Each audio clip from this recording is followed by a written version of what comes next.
मोदी साहब नमस्कार। सर, मैं इस वीडियो के माध्यम से आप तक अपनी बात पहुंचाना चाहता हूं कि सनातन खतरे में है, ये देश खतरे में है और इस देश को दुश्मन से बचाना है, दुश्मन से इसकी रक्षा करना है। और जनता को विश्वास है कि आप इस देश की रक्षा जरूर करेंगे। देश की रक्षा के लिए आप एक से एक नए हथियार और जो भी हो सकता है कर रहे हैं। लेकिन मेरा कुछ पर्सनली विचार है सर, वो मैं आपसे शेयर करना चाहता हूं। आप काम तो सब कर रहे हैं, देश के विकास का काम आप कर रहे हैं, लेकिन आप जानते हैं कि इस देश को बर्बाद करने के लिए, इस देश को अपने कब्जे में लेने के लिए कुछ लोग योजनाएं बना रहे हैं, पूरी शिद्दत से लगे हुए हैं। यानी इस देश का दुश्मन है। और मैं खुलकर बताऊं स्पष्ट रूप से कि इस्लाम सनातन का दुश्मन है। इस देश की बर्बादी में इस्लाम का बहुत बड़ा हाथ था और आज भी इस देश को इस्लामीकरण करने के लिए पूरी शिद्दत से वो लगे हुए हैं। इसलिए मैं आपसे कहना चाहता हूं सर, ईश्वर ने जो आपकी पूरी शक्ति दी 2014 में, तो आप उसी वक्त सबसे पहला काम सर देश की रक्षा करना ही था। रक्षा करने का मतलब है कि जो बेईमान हैं, जो छल और कपट से हमारे देश पे रह रहे हैं, देश का बंटवारा करने के बाद, अपना हिस्सा लेने के बाद भी, तो इन जिहादियों से देश को बचाने के लिए सर आपको उस बेईमानी को ठीक करना होगा जो 1947 के बंटवारे में हुआ। क्योंकि इस देश की समस्या की सारी जड़ें एक ही है और वो है इस्लाम। इस्लाम की वजह से ही पूरा देश परेशान है। आप चाहे जितनी भी समस्याएं इस देश की गिन लीजिए, देख लीजिए, तो हर के जड़ में इस्लाम है। इस देश में शांति चाहते हैं और आप चाहते हैं कि ये देश वाकई में 2047 तक विकसित राष्ट्र बन जाए, तो इस्लाम को मिटाना होगा। इस्लाम के रहते आप इसको विकसित राष्ट्र नहीं बना सकते हैं सर, क्योंकि हर कदम पर ये आपका टांग खींचते हैं। इन्होंने एक फौज खड़ा करके रखा है गद्दार हिंदुओं का। वो गद्दार हिंदुओं को बांट, और जब तक इस्लाम खत्म नहीं होगा, ये देश इस्लाम मुक्त नहीं होगा, तब तक इस देश में शांति कायम नहीं हो सकता है। और जैसे जैसे समय बीतेगा, वैसे वैसे इस देश पर खतरा बढ़ता जाएगा। इसलिए मोदी साहब, मैं यही कहना चाहता हूं एकदम स्पष्ट कि पहला काम जो आपको करना चाहिए था, जो अब तक आपने नहीं किया, वो कीजिए सर। आप जब तक ये काम नहीं करेंगे, भारत को इस्लाम मुक्त नहीं बनाएंगे, तब तक ये देश सुरक्षित नहीं है। इस्लाम का अंत ही भारत की सुरक्षा की गारंटी है। इसलिए सर, साम दाम दंड भेद कुछ भी करके पहले इन सब को देश से बाहर निकालिए, भारत को इस्लाम मुक्त कीजिए। दुनिया की तरफ मत देखिए सर, क्योंकि दुनिया में जितने भी राष्ट्र हैं, जितने भी राष्ट्राध्यक्ष हैं, सब लालची, बेईमान और पक्षपाती हैं। सब सिर्फ अपने स्वार्थ के लिए काम करते हैं। दूसरों की भला के लिए कोई सोचता नहीं है। कैसे भी दूसरों को दबा के, सता के, लड़ा के, भिड़ा के अपना स्वार्थ पूरा कर लें, बस यही उद्देश्य है। बड़ी बड़ी संस्थाएं बने हैं, संगठन बने हैं, लेकिन सब पक्षपाती हैं और सब स्वार्थी हैं। इसलिए आपसे अनुरोध है कि आप जितना जल्दी हो सके उतना एक्शन लीजिए सर। इस 1 साल के अंदर आपको इस देश को रक्षा कवच पहना देना होगा।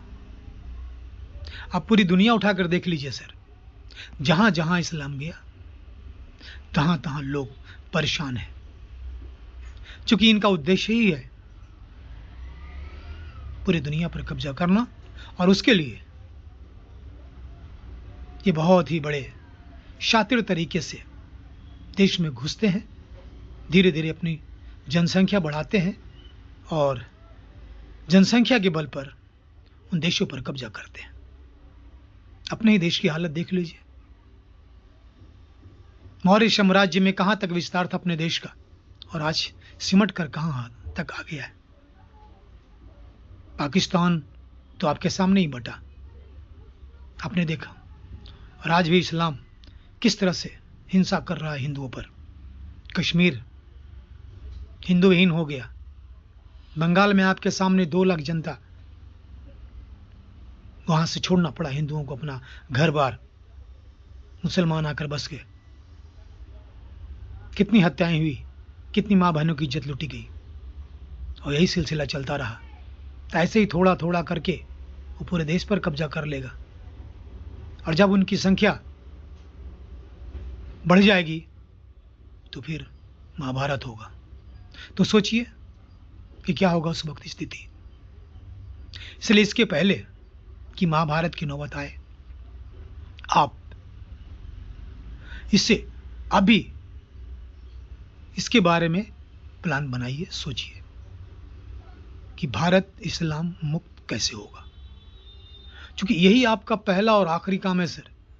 इसके बाद आपको जद्दोजहद नहीं करना पड़ेगा, क्योंकि देश के विकास में सबसे बड़ी बाधा और शांति को भंग करने वाला इस्लाम ही है। एक दुष्ट प्रजाति। आप सोच लीजिए, विश्वामित्र जी कितने परेशान थे इन दुष्टों से, इन राक्षसों से। समझा समझा के थक गए। वो कितने काबिल थे, कितने विद्वान थे, कितने अच्छे से समझा सकते थे, समझाया, लेकिन नहीं माने। तब विवश होकर उनको भगवान राम को लाना पड़ा और इन दानवों का विनाश करना पड़ा। ये उस वक्त भी यही कार्य कर रहे थे जो आज कर रहे हैं।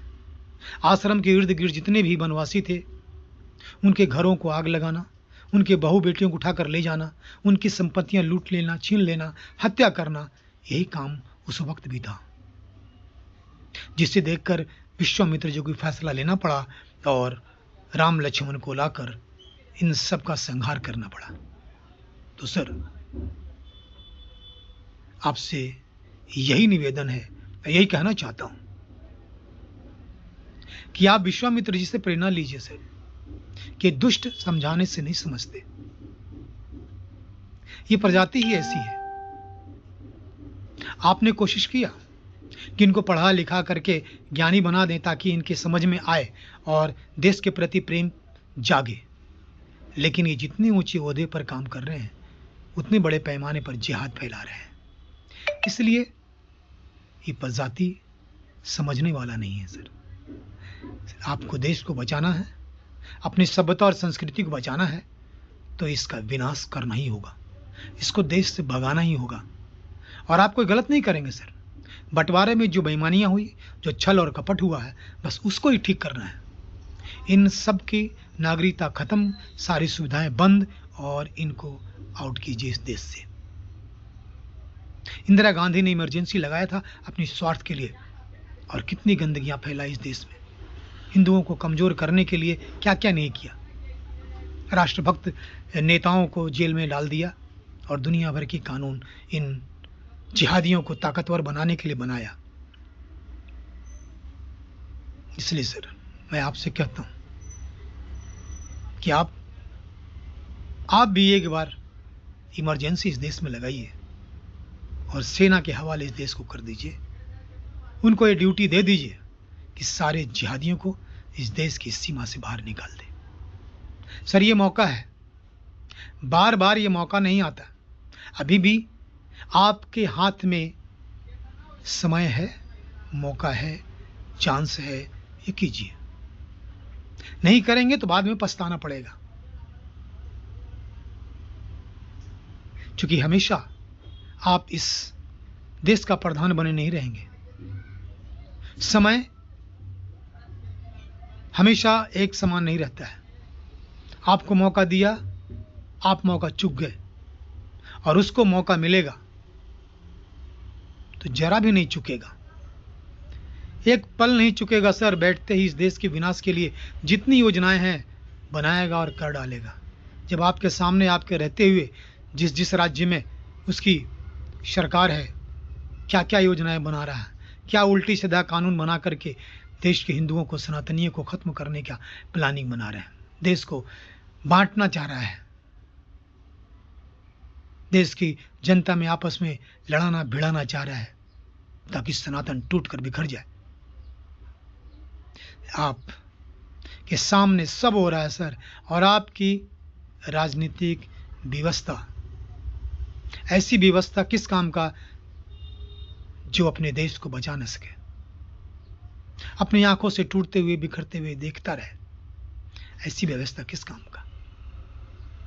और जब अपने घर को बचाना हो, जब अपने घर की रक्षा करना हो, उसकी हिफाजत करना हो, तो नियम और कानून को ताक पर रख दिया जाता है। नियम कानून तो शांति के वक्त काम आता है सर, शांतिपूर्ण जीवन जीने के लिए। लेकिन जहां दुश्मन हमारे देश में घुसा हुआ है, हमारे घर पर कब्जा किया हुआ है, उसे भगाने के लिए किसी कानून, किसी अदालत, लोकसभा, राज्यसभा के दौड़ नहीं लगानी पड़ती है। सबसे पहले दुश्मन को चाहे जैसे हो, साम दाम दंड भेद, उसको मार कर तोड़ कर घर से बाहर निकालना पड़ता है। घर से दुश्मनों को निकालिए, फिर जो करना है कीजिए।